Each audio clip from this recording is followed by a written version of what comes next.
Well, our position on the subject is that we have no evidence to suggest that it had the approval of the Communist Party of the Soviet Union and of Stalin. But on the worst possible assumption that it had the approval, our basic position on the British road to socialism is it's a wrong program. It's not a program to revolution. It's a program of subjugation of the communist movement to social democracy. That's more important to me. Whether it had the approval of Stalin or St. Paul or Jesus Christ, it doesn't really matter to me. The program as such is wrong, and we have to move away from it, because that program has brought a lot of misfortune to the communist movement in Britain. At the time when the Communist Party of Great Britain did not have that line, although it was a small party, it was a very significant party. It had a party with a lot of influence among the working class, among the industrial working class. It could deliver the working class on various occasions, and that program has not benefited. You're quite right that left sectarianism can also harm, but you have to actually show who these left sectarians are and what harm they're causing. Because left sectarian doesn't mean anything. Does it mean anarchism? Does it mean Trotskyism? Does it mean anti-revisionism? Because this ultra-leftism is not a term that defines anybody. So you've got to be a bit more specific on that. Well, I mean, having said that, do you accept that the line adopted by the Comintern 1929 to 34 of class against class was an entirely correct position? I do. You do? I do. And you don't believe that undermined the building of the Popular Front against fascism? The building of the Popular Front was sabotaged by social democracy, which wherever you look, and the most important place where it was undermined was Germany, where even after the Hitlerites came to power, the German Social Democrats wanted to work as a loyal opposition to Hitler.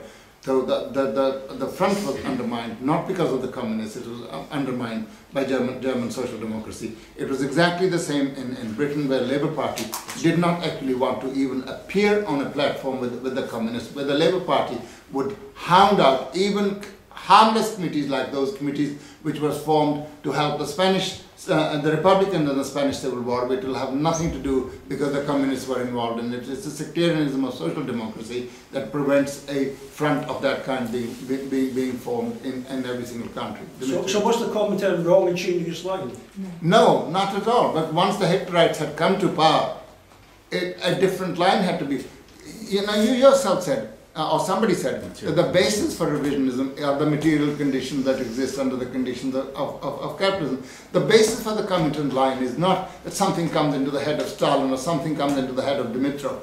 It is exactly the world situation in which is taking place. When the Second World War broke out, the position of the Comintern was it was an inter-imperialist war. It was not an anti-fascist war. You know that led to a split within the Communist Party of Great Britain, with Rajni Pamdat and some comrades on one side and Harry Pollitt on the other. And it wasn't until the Soviet Union was attacked in June 1941 that the question was resolved, when it genuinely did become a war against fascism, and the leadership of the Communist Party of Great Britain was united again, and Harry Pollitt returned to being the General Secretary. So these are the conditions that changed.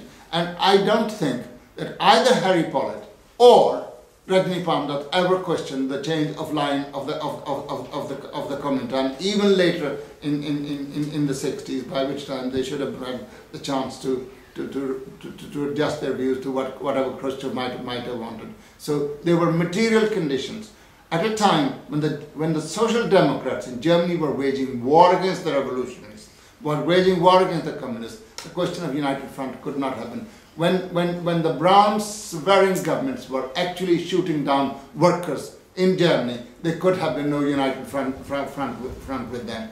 But when there was a position of achieving that, I cannot give you the actual details. You can read actually Rajni Pamdat's book. It's called Fascism and Social Revolution. Yeah, you can read all the details about all these matters in Pamdat's book. But there's plenty of historical evidence to do that. The only people, and I don't really include you in that, so please don't regard that as pointed. The only people who actually question that are the Trotskyites. But then, as Isaac Deutscher, who is a biographer both of Stalin and of Trotsky, and although it's an oxymoron, and only one honest Trotskyist. You know, there's no such thing as honest Trotskyist, but he was a... Found an honest Trotskyist. Yeah. But I mean, you know, he said... Must be the Guinness he said Trotsky's line was determined by Stalin. Whatever Stalin said, Trotsky was bound to oppose it. Now, that's really not a way of doing a political analysis. So, Trotsky would be in favor of a united front when the united front could not be formed. He would be against it when it could be formed and when there were material conditions for forming it. Whether it actually was formed, whether it materialized or not, you had a duty to try. Like the Soviet Union gave a perfectly good example, even during those years, of creating an international united front against fascism. Try to get Britain, try to get France to fight against the Hitler. Now you know that, and it didn't succeed. But just because it didn't succeed, it didn't mean the policy was wrong. And when it didn't succeed, the Soviet Union turned the tables. And when it signed the non-aggression pact with Germany, again we're suddenly told Stalin had collaborated with Hitler, and even some honorable figures in the international communist movement are saying it. Like Fidel Castro says, that the war was hastened by the fact that Hitler-Stalin pact was signed. Well, we have to just beg to differ. Just because Fidel Castro is the head of the Cuban Revolution does not mean that he can get away with any outrageous statement. You're also quite right to express worries about China. You will be no friend of China if you did not express your worries about the major introduction of capitalist and market forces in China. We are friends of China. We raise this question. This question has to be raised. You can't say market socialism is no good in the case of Soviet Union, but it's very good in the case of China. Market socialism is not socialism, it's market. And if it carries on being that, it will overwhelm socialism. So, but when in Lenin's days they reverted to the market, they said, it is a retreat. It's a concession to capitalism, but we will come one day to attack capitalism. But that's not what market socialists do. They say market is good, market is forever.